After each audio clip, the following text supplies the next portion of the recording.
E agora a gente vai falar sobre uma boa comunicação.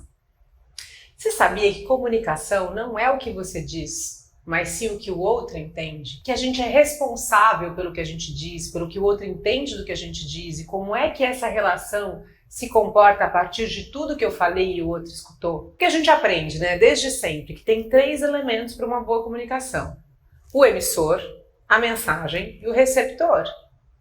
Só que quando a gente pensa que o emissor, ele é uma pessoa com sentimentos, emoções, expectativas, como está o humor do dia, o que aconteceu, ele está com pressa, está atrasado, como essa comunicação, e ele vai demitir, ele vai falar uma mensagem que uma outra pessoa vai receber, tão complexa como ele, com sentimentos, expectativas e tudo mais, a gente percebe que a comunicação é muito mais do que esses 3 elementos.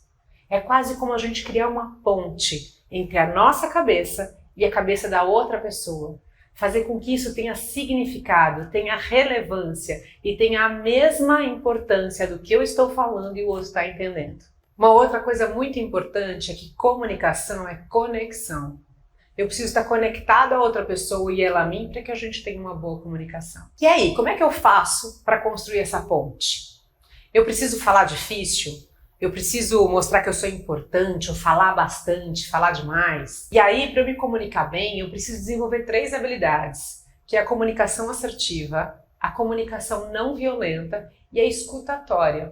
Fundamental cada um desses pontos para que sim a gente tenha uma boa comunicação. E o que é a comunicação assertiva? É a gente ir direto ao ponto, de uma maneira simples, efetiva, clara, onde os 2 lados se entendem. E tem um grande pulo do gato aqui. E ele é: o óbvio sempre precisa ser dito. Não existe óbvio. A gente costuma pressupor que alguém já sabe o tanto que a gente sabe, o que ele deveria saber, o que sempre foi assim, e isso não é verdade. A gente tem que dizer até o óbvio, para que a pessoa saiba claramente o que quer fazer. Porque enquanto ela está pensando em tudo que está acontecendo na vida dela, e às vezes correndo, e às vezes sem tempo, aquela informação era importante para ela fazer certo. E a segunda habilidade é a comunicação não violenta. Mas para a gente entrar no que é a comunicação não violenta, eu quero te perguntar: você sabe o que torna uma comunicação violenta? Você sabe de verdade o que é uma comunicação violenta?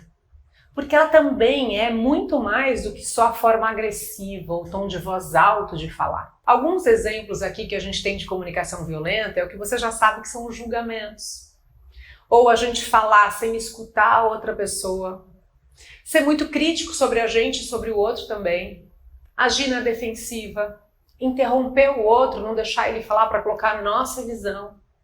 Ou até falar uma coisa na frente da pessoa e quando ela não está perto falar outra coisa. Tudo isso também envolve uma comunicação violenta, em que não é verdade, em que vão criando camadas de ressentimento, em que eu não fiz um combinado, eu não estou falando de verdade com essa pessoa com o que é que a gente tem para resolver. E essa comunicação violenta, com qualquer um desses elementos, ela vai criando essas camadas de ressentimento em que a gente vai guardando. E toda vez que a gente for se relacionar com essa pessoa, nunca é de verdade, com transparência. E aí a gente não se sente pertencente, e aí a gente não tem confiança, mas faz como se estivesse tudo bem. E aí a gente tem essa violência silenciosa, que é de não se sentir pertencente, de não ter confiança, de não ter uma relação aberta e de verdade. A comunicação não violenta foi criada por um psicólogo americano que chama Marshall Rosenberg. E ele criou para a gente ter uma boa relação entre fala e escuta, para que as pessoas realmente se entendam e tenham essa percepção da importância desses 2 lados, de ouvir e de falar.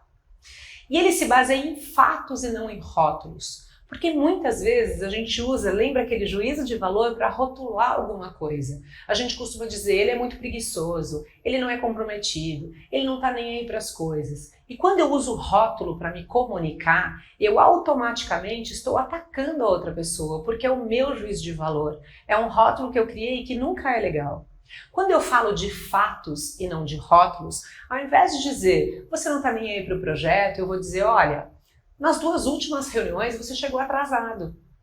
E isso atrapalhou o processo ou o procedimento ou o nosso relatório, alguma coisa assim.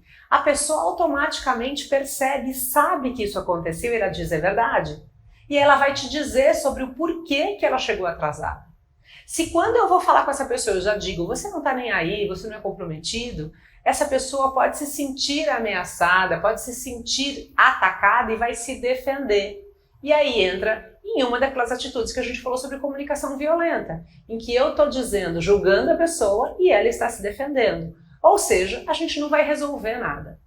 Quando eu vou falar para as pessoas, quanto mais eu usar o fato e não o rótulo, eu trago mais credibilidade e faz com que a pessoa se conecte a isso que está acontecendo. E por mais que a gente esteja exaltado, se eu mantiver a minha calma e falar do que aconteceu, eu vou fazer uma gestão, eu vou resolver um conflito ou eu vou trazer essa conversa para uma base com muito mais confiança, com muito mais troca, porque a gente está falando de fatos e não do que eu acho ou do meu julgamento. Ela envolve, então, uma troca de foco, em que eu não estou falando sobre o seu erro, o meu erro, os nossos erros, mas eu estou falando sobre as nossas necessidades, a minha necessidade e a sua necessidade para que isso aconteça. E aí a gente vai fazer combinados e os acordos do ganha-ganha para que todo mundo fique bem. Vamos então para o mão na massa. Vamos já entender como é que a gente poderia ter resolvido um conflito que não foi bom. Quero que você pare agora esse vídeo, mas pense. Qual foi uma briga, uma discussão que você teve que não foi legal? Lembra do começo ao fim dessa discussão aí, dessa briga.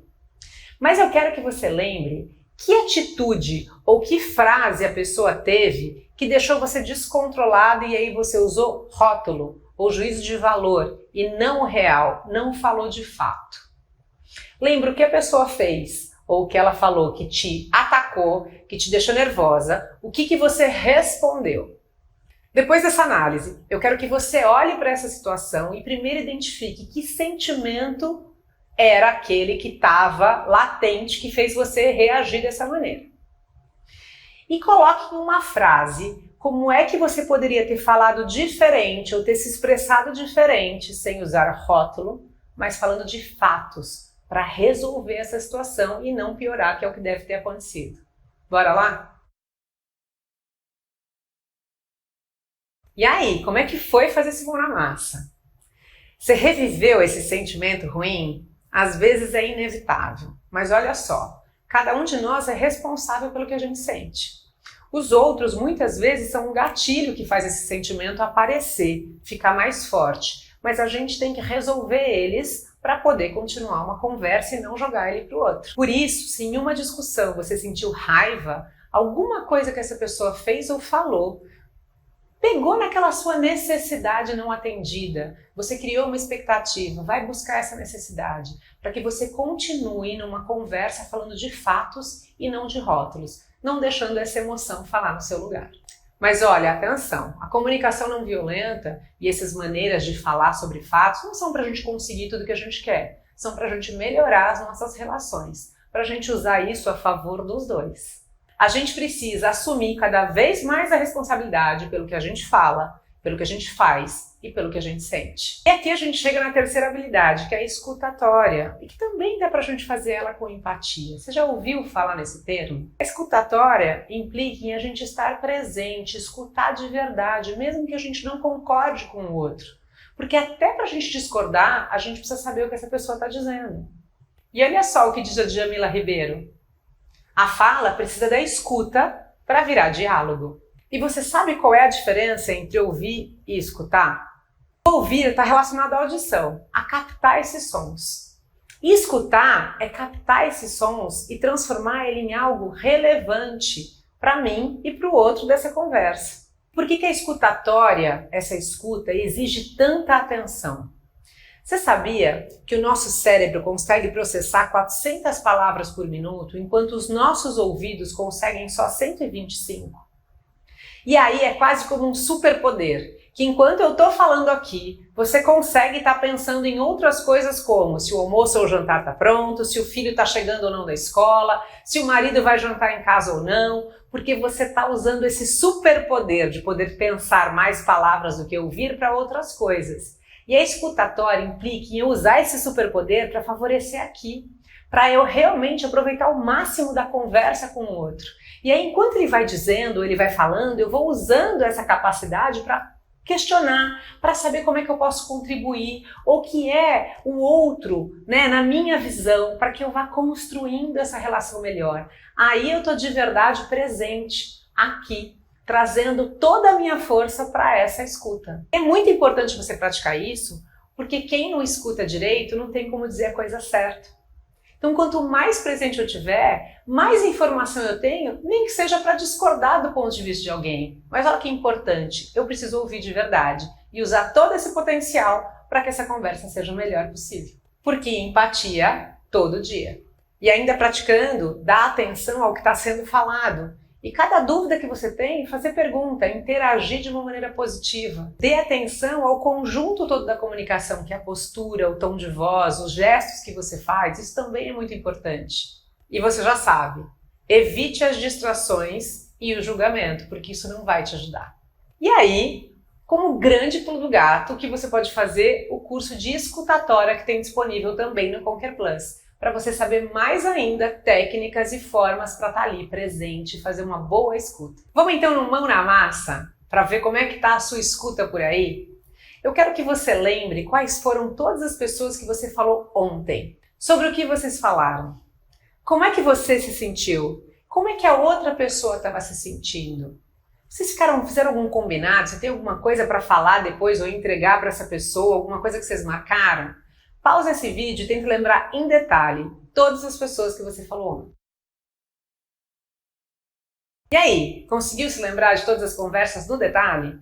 Se não, muito provavelmente em alguma dessas conversas você estava fazendo mais de uma coisa ao mesmo tempo. Ou talvez estava usando aquela capacidade de pensar mais rápido do que ouvir e pensando em outras coisas enquanto a pessoa falava. Você não estava ali presente de verdade. Tenta nas próximas vezes se dedicar. Tá ali, de corpo e mente, no mesmo lugar, focando para fazer perguntas que contribuam para essa conversa e que para você não esqueça mais o que tem para fazer.